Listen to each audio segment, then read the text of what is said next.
In 4 years, he built an empire worth $100 million. In 4 more, he lost all of it. The music, the artists, his freedom. This is the story of how the most feared man in hip-hop broke the only rule that ever mattered. Compton, California, early 90s, gangster rap is exploding across the country, but the men making it rich aren't always the men in the booth. Labels control the masters. Labels control the money. Artists who built entire genres from nothing are watching other people get wealthy off their voice. Into that gap walks a man who understands one thing better than almost anyone in the music business: leverage. His name is Suge Knight, former football player, former bodyguard, a man built like he was designed for one purpose: to make people uncomfortable in a room. In 1991, alongside producer Dr. Dre, he co-founded a label that would change music forever. They call it Death Row Records. The name alone is a statement. This isn't a company, it's a warning. At first, almost nobody outside the industry knew his name.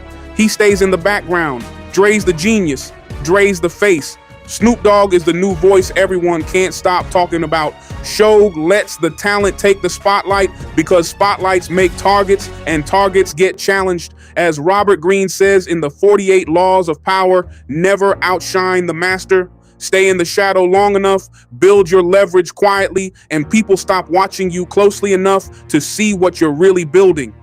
3 centuries before Greene wrote a word, the Spanish writer Baltasar Gracian observed the same dynamic from inside actual royal courts. He put it in 5 words: they will allow a man to help them, but not to surpass them. 2,000 years earlier, Sun Tzu was on the same page when he said, appear weak when you are strong, and strong when you are weak. Behind the curtain, Suge Knight was building something else: contracts, control. A reputation that starts spreading through the industry before it ever reaches the public. That crossing Suge Knight isn't a business risk, it's a physical one. Stories travel, some get exaggerated, none of them gets denied very hard. Fear, it turns out, is a marketing tool too. Gracian had a name for this kind of calculated silence as well. Mix a little mystery with everything, and the very mystery arouses veneration. He is basically saying, don't show all your cards, keep a little bit hidden, and people will respect you for it. Machiavelli wrote about exactly this kind of calculated appearance in The Prince, 500 years before record labels existed, but the logic translates perfectly. Everyone sees what you appear to be. Few really know what you are. In 1992, Dr. Dre released The Chronic. It doesn't just sell, it redefines what West Coast hip-hop sounds like. A year later, Snoop Dogg's debut, Doggy Style, debuted at #1 on the Billboard charts. No rap label has ever climbed this fast, this hard, with this much money attached to it. By the mid-90s, Death Row Records wasn't just a label, it was an institution for gangsters. You had Bloods and Crips who stood on business and were willing to step on anybody just to maintain power, and Suge Knight knew this, and he took full advantage of it. Surprisingly, despite all the gangster activity, the label was still printing platinum records like a factory line. The artists were young, hungry, talented, and increasingly aware that the man who signs their checks is also the man everyone in the building is afraid of. As time went on, the empire that Suge built on fear was always in need of a constant supply for its survival. They could not ease off. They couldn't get too comfortable because they were in constant war. Suge had bigger problems to worry about because he could not let anyone see any weaknesses. So his job was to make sure he remained the most feared man in the industry.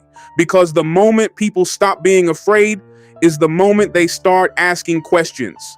Suge, the exec boss of all bosses, was not ready to answer any question. So as his throne got bigger, the reputation got even bigger with it. And somewhere in Los Angeles, behind glass office doors, a man who started as muscle is now sitting at the head of the most dangerous record label in American history. He hasn't peaked yet. The biggest move was yet to come. 1995. A man sits in a New York prison cell, convicted in a case that will follow him for the rest of his life, owing money to a label that wants him out and a deal that promises everything. His name was Tupac Shakur, and he was, at this moment, one of the most talented and most trapped artists in the country. Suge Knight flies out personally, pays the bail. Tupac signs with Death Row before he's even left the building. Rumor has it that he signed his name under a blood oath. It's the single biggest move in the label's history, and possibly the most dangerous one, because now the label wasn't just powerful, it was a pressure cooker. Tupac was brilliant, fast-moving, and increasingly vocal about old grudges from the East Coast. Suge doesn't calm those fires down. By most accounts, he fans them. At that time, Suge felt invincible, and Tupac finally found a regime that was willing to take on his issues. Sun Tzu has a line so famous that it's almost a cliche now. He says, "All warfare is based on deception." Outsiders looking at Death Row in 1996 saw an empire at its absolute peak, unstoppable, untouchable, printing money faster than almost anyone in entertainment. That image is the whole point. Empires that look unbreakable rarely are. The cracks were already there, but they were not yet visible from the outside. 2,400 years before any of this, the Athenian historian Thucydides recorded a different empire, explaining its own logic to a smaller island it was about to conquer. The line has outlived every empire that's ever quoted it since. The strong do what they can, and the weak suffer what they must. That was the room Death Row Records became by the mid-90s. Not a label anymore, a power structure. Artists did not negotiate, they comply. Inside the building, the temperature was rising. Lawsuits were piling up. Many reports of intimidation used as leverage in contract disputes to keep artists from walking away, and as a baseline operating procedure, are increasingly surfacing publicly. Before the 48 Laws of Power, Suge was operating under Law 15, which states, crush your enemy totally. Suge Knight wanted total dominance. Whether it was negotiations, he was doubling down instead of de-escalating. The same fear that built the label now runs it, and fear, unlike loyalty, has no ceiling. It always needs to be escalated to keep working. September 1996, Las Vegas. After a boxing match, Tupac Shakur was shot multiple times while riding in a car. He died 6 days later. He was 25 years old. The case was never definitively solved. What was certain was this: the moment was a turning point, not just for hip-hop, but specifically for Death Row Records. The label's brightest star, its biggest investment, its most explosive talent, gone in an instant in a city the label's own founder had brought him to. In the months that follow, things that were quietly cracking start to break in public. Dr. Dre, the co-founder, the sound of the label, the architect of its entire catalog, leaves Death Row in 1996 before Tupac's death even settles in the public consciousness. He started his own label. He takes his ear for talent with him. It's the first major piece of the empire to walk out the front door, and it won't be the last. Machiavelli warned about exactly this kind of foundation in The Prince.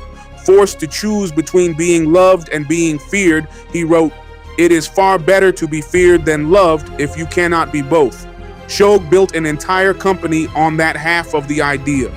What he never built was the other half, the loyalty that survives once the fear stops being useful. People stayed because they were scared, not because they were loyal. And the difference between those two things is the entire difference between an empire that lasts and an empire that collapses the moment the fear stops landing.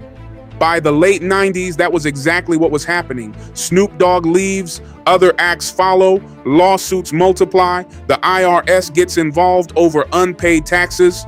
The label that once looked like it would run hip-hop for a generation is now bleeding talent, money, and credibility, all at the same time, all in public. The throne was still standing, but it was hollow now, and the man sitting on it did not change his strategy at all. By the early 2000s, Death Row Records was a shadow of what it was. The artists are gone, and the hits have stopped. The label that once moved more product than almost anyone in the music business filed for bankruptcy in 2006. But the real collapse wasn't about the company anymore. It was about a man. Suge Knight's legal troubles didn't slow down after the label fell apart. They accelerated. parole violations, weapons charges, assault allegations. Across 2 decades, he cycles in and out of courtrooms with a regularity that starts to feel less like bad luck and more like a pattern nobody around him ever managed to break. In 1647, it was Gracian who gave this warning that reads almost like a direct prophecy of this stretch of Suge's life. Never contend with a man who has nothing to lose, for thereby you enter into an unequal conflict. Basically, the people Suge spent 2 decades intimidating, suing, and squeezing dry had less and less left to protect with every passing year, which meant they had less and less reason to back down. Machiavelli described this exact unraveling in The Prince. What happens to a ruler once fear curdles into open hatred, he says. When the people are hostile and regard him with hatred, he must go in fear of everything and everyone. That's the trap. The fear that once protected him now was working against him. Every parole board, every courtroom, every old grudge became a new front he had to defend.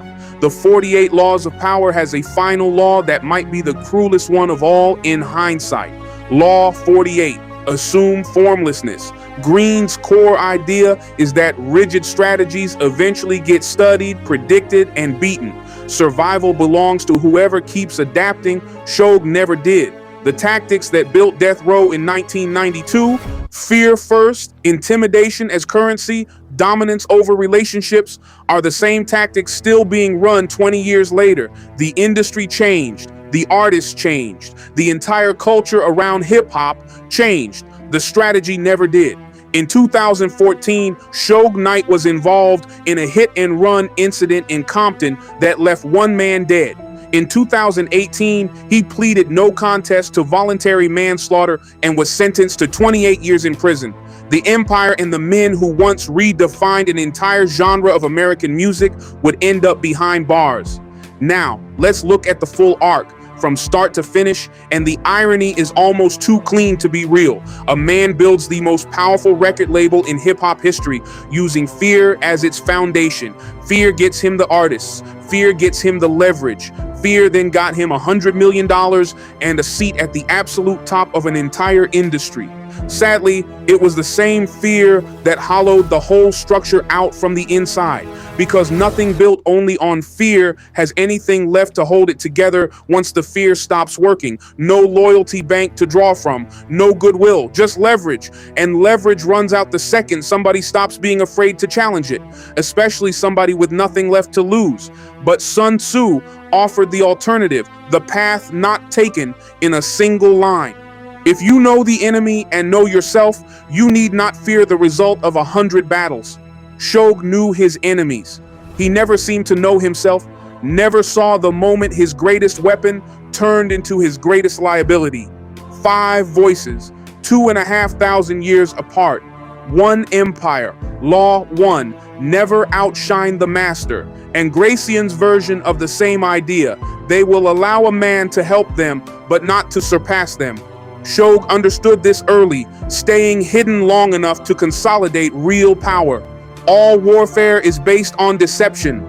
The illusion of an unstoppable empire was already cracking behind the scenes by 1996, even as it looked from the outside, like the strong doing what they could. It is far better to be feared than loved if you cannot be both. Except fear without loyalty is borrowed time, and the bill always comes due, especially from people who have nothing left to lose. In the book Power, Law 48 says, assume formlessness. The strategy that built the empire in 1992 was the same strategy still running it into the ground in 2014. Adapt or get left behind by a world that already moved on without you. The empire is gone. The lessons aren't. That's the story of Death Row Records, and it's also one of the oldest stories there is. Power obtained through fear can climb faster than power built any other way, but it can also fall faster than almost anything else, because there's nothing underneath it to catch the weight on the way down.